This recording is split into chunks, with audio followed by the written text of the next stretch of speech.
welcome everybody to today's session. We have Molly joining us from Portland Leather Goods. Molly, thanks for joining, and how are you? I'm doing great. How are you doing? Well, I'm excited to jump into this session, this idea of building while becoming, scaling with intention. You and I had some real fun conversations in preparation for this, so I'm excited to dive in. But before we do, maybe just take a minute, tell us a little bit about your background, what you've been doing up there. Yeah. So I have worked for Portland Leather Goods for almost 6 years since 2019, through COVID. I joined when the company was still entirely based in Portland. My first job there was actually sewing the bags themselves, doing the production sewing. And then from there, we've had really rapid growth. I moved from sewing into shipping when we started shipping everything out of there, and then from shipping into customer service a few years ago. Um, and in 2022, I became the manager of the customer service department. The team was about eight at that time, I think, and it grew to, I think, like 16, and I was still managing the whole thing, at which point we did a little restructure. And so now I'm the director of the department. I have two managers who work underneath me. We have two teams in the department. So it's really big. There's a lot of change all the time.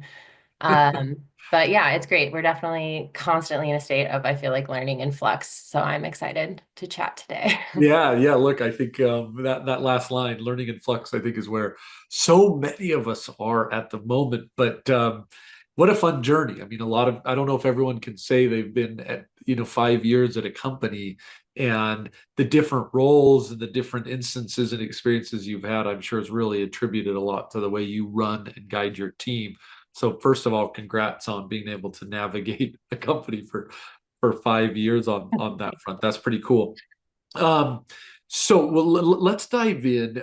I'm thinking big picture here, this idea of scaling with intention. Obviously, the world's changing. You have your own leadership journey. How has that word kind of evolved for you over the past, little while here?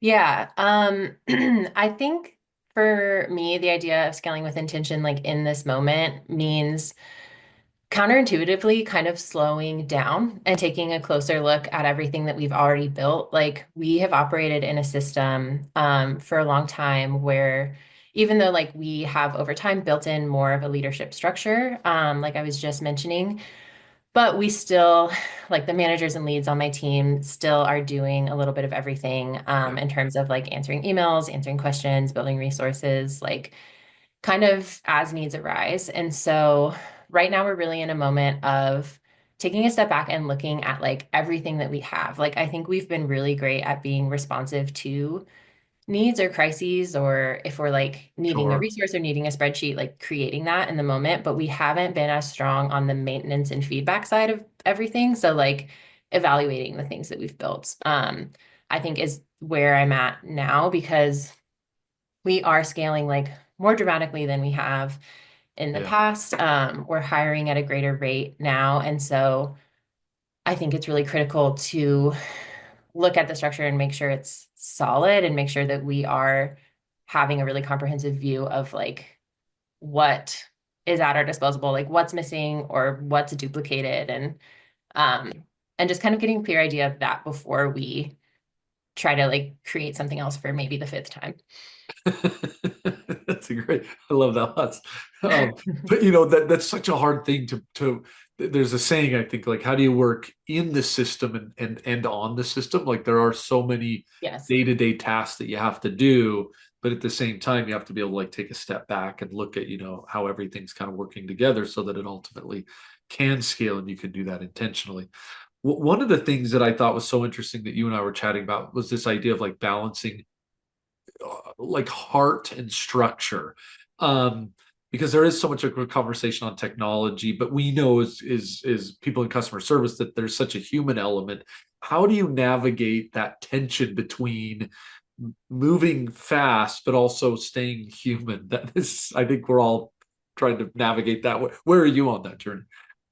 Yeah, I think I think that this question is interesting because I think there might be like a little bit of an implicit element of like it's coming at it from the direction of like everyone has the structure, but they need more heart. And I feel like I'm on the other side where Ah, I'm like, interesting. trying to bring in, I'm like all heart and I need a little bit more of the structure. Like I think like again, when I became the manager of the department, it was a really small team. We worked Monday through Friday in person together all the time. Oh wow. And yeah, and it was super, and I always came from a place like immediately I was like, as like a lot of new managers, I was like, I have no idea how to be a manager, but I know how to be like a good person and I know how to Yeah. care about my team. And so I was always, and I still am this way of like, you're a person first. You work here, of course, but like you have a life and you have circumstances outside of work that will impact you here. Like Yeah. we're not like severed to reference that show. Like we're all existing in the world and existing in our lives. And so I have like endless understanding of that. And I never wanted anyone to ever be afraid to like ask for time off or to tell me they were having a Yeah. hard day. Um, but I think in terms of the balance that you need, I think that it can be a double-edged sword in that Yeah. way of like, this sounds like so counterintuitive to say, to like be like dial it back. But I think what I learned, uh, I had my employees fill out a survey once, like a year ago, about the Yeah. department and about how things were going. And someone said, like, about me, they said, empathy is your greatest strength and it's also your Achilles heel. And I really, that stuck with me, obviously. I still remember it. And um, I think the lesson that I've had to learn is that if you have like endless understanding in one area for one person, for example, or one circumstance of the department, like it can grow outward and impact other areas negatively. Interesting. Like, Yeah. Yeah. it can have unintended consequences on other members of the team who are picking up the slack, or if this person is coming to work and is doing their work but is having an impact through their actions or through their words that is maybe outsized. And so I think I think recognizing that like you can understand that someone is human and that they're going through a hard time, of course, and you should. But you should also understand that we all are working together. We're all in a community. We are all going through things, whether we're bringing that to work or not. Yeah. And so being mindful of the impacts that your like endless empathy can have, I think, is where I'm at personally. So that Yeah. might I'm I love it. I'm I love it. Look, I think that that line is something we all probably need to remember that like your I mean it almost feels like it's from a superhero movie, but your greatest strength can also be like your greatest area of opportunity, and Hmm. so I loved how you kind of said that, or it came from maybe the survey, it sounds like, where you're just a naturally gifted kind of empathetical person, and that does drive so many great things with your team.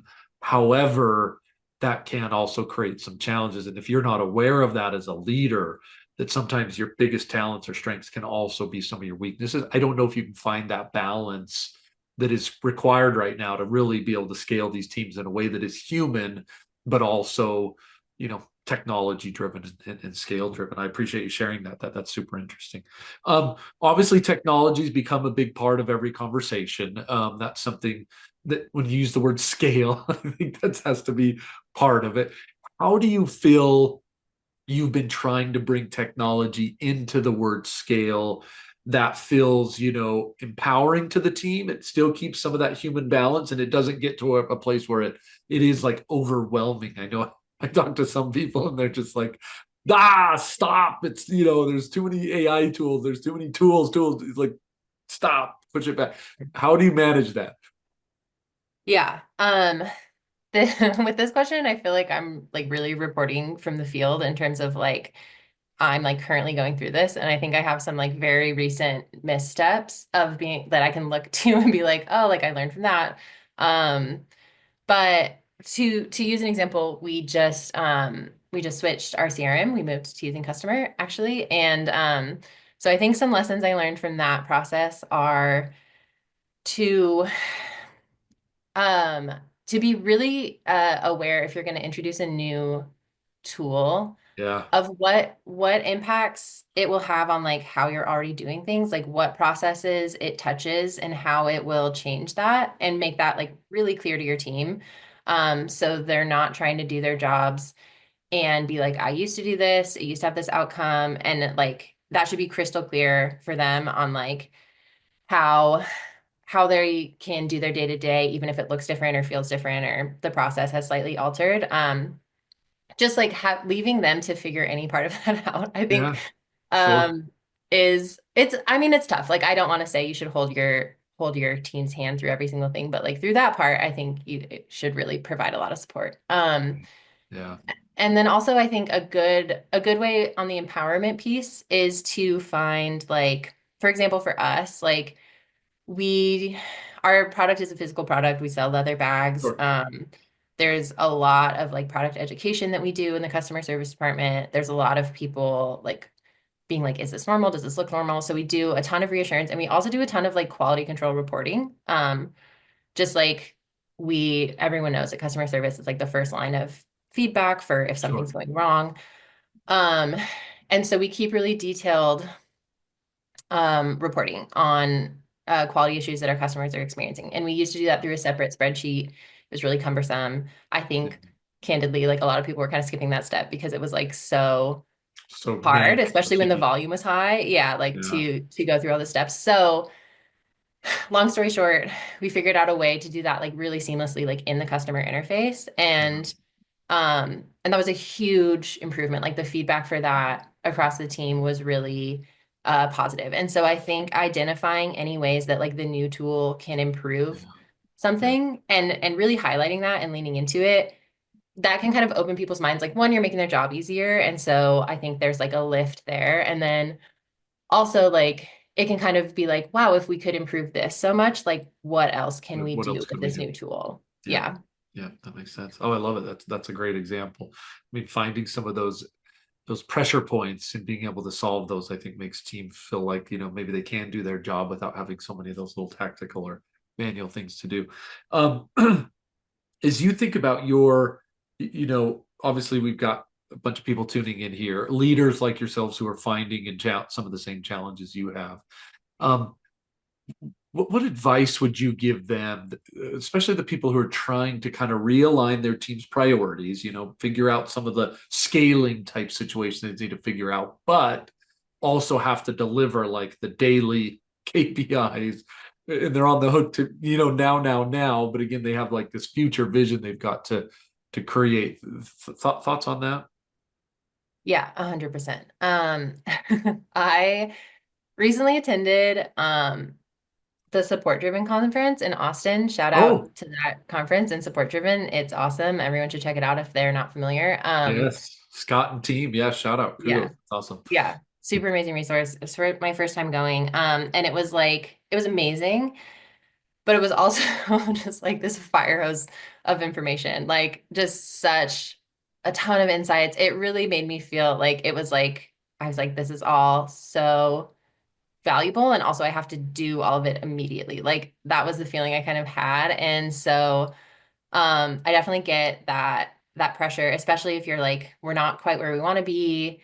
I see a lot of potential, but like also we're in the day to day of answering the messages, and maybe our response time is longer than we want it to be, and kind of figuring that out. And so I think my advice, if someone is feeling similarly as I was mere weeks ago, is to identify the top three like most urgent things, because you can't do everything at once. Like Yeah, and some things will kind of scaffold other things, right? And so I feel like I do best in giving like specific examples. I know advice should like be more generic, but for me it's more helpful to like get specific. So specifically, I was like looking at my department and I was like, our response time is our first priority. Like we need to hire, we need to get that under control. Like um and then kind of in tandem with that, like looking at our training processes, going through that process I was talking about in the first answer of like evaluating what we have, yeah, um, trying not to duplicate work, trying to improve the resources we've sure. already spent time creating. So those two things were kind of in tandem, and those are like feel most urgent to me and feel like they will support anything that comes after. Like if we want to, like there's so much great information out there. Like I'm like, I want to do a voice of customer program. I want to do like all these things, but like you can't build that when you're struggling with your more basic stuff. So I think just like identifying, it's like the hierarchy of needs, right? Like identifying the foundation of that pyramid and being like, Yes. is this strong before I can move on to the next step? And just also like taking some deep breaths and accepting that it will take time. Yeah. And if you can communicate that to the people who you're feeling pressure from, like whether that's your team, whether that's your boss, um, I think that will help alleviate that anxiety a little bit to be like, hey, I'm Yeah. working on this. This is why it's important to me. And just being able to tell that story. And Yeah. then that'll hopefully like kind of release a little bit of the pressure from you so you can focus on that and you're not feeling constantly like you should be doing more.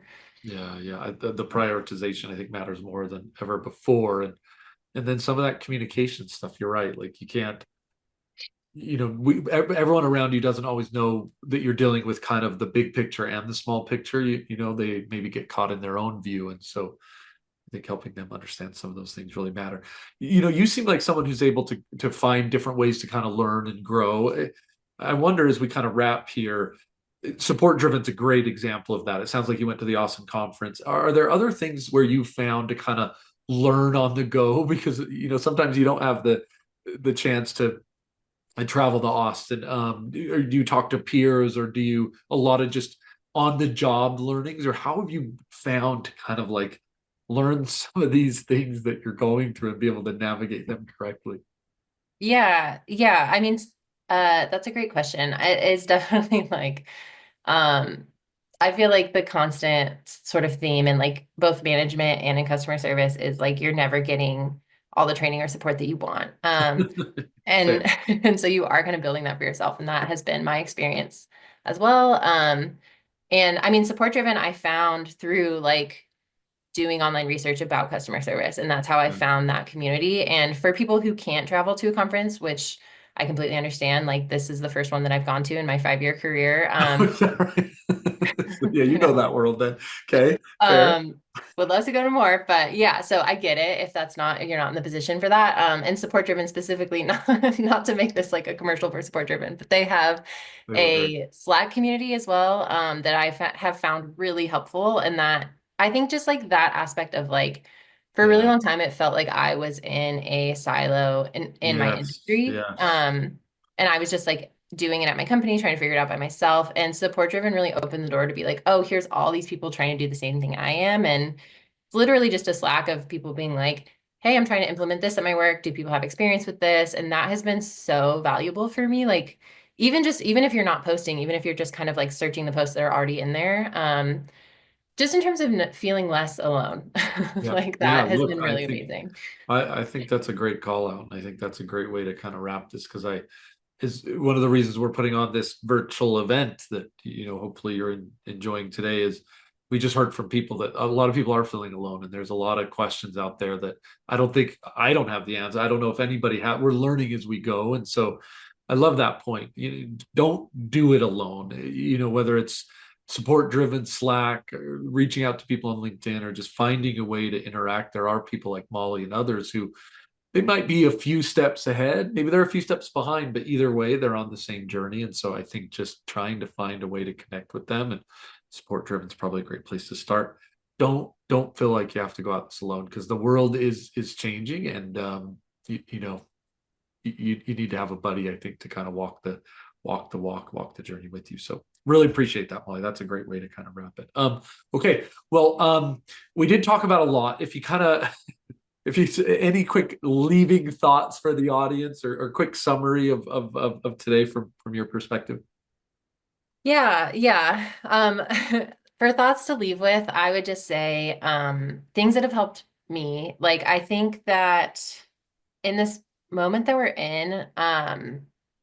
in terms of like AI and like there can just be this feeling of sameness or like overwhelming. Like I don't know if people are on LinkedIn. I wasn't for a long time and I'm on it now and I don't know if I like it. Like there's there's This is the just best like thing about Molly, you guys, is I've only interacted with her twice, but she's like the most authentic person you'll ever meet.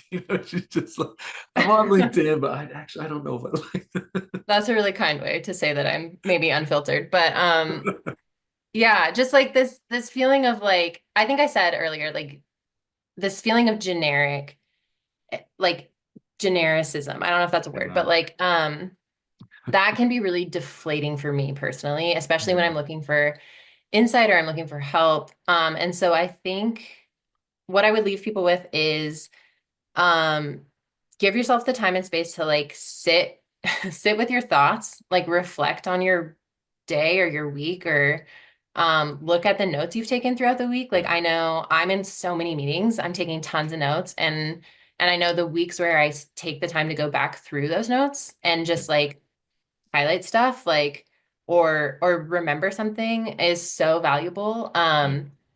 And it helps me be really specific about my life rather than like sort of generic platitudes, which like have a place and they can be helpful. But I think getting familiar with the details of your situation, your life, your team, and Yeah. just sitting with them is gonna help you feel more grounded and also make more progress, I think, than trying to like seek that stuff externally all the time. Yeah. So that's what I I would love say. it. I love it. Look, that was great. Well, Molly, again, really appreciate you jumping on and taking the time. Certainly sounds like you've had a fun journey, and I think you're gonna have a fun journey in the future. So best of luck on that. But I think some of the advice and the tips and the tricks that you've found will definitely be helpful for some of the audience. So again, really appreciate you taking the time. And for everybody else, enjoy the rest of the event. Take care. Thanks, Gabe.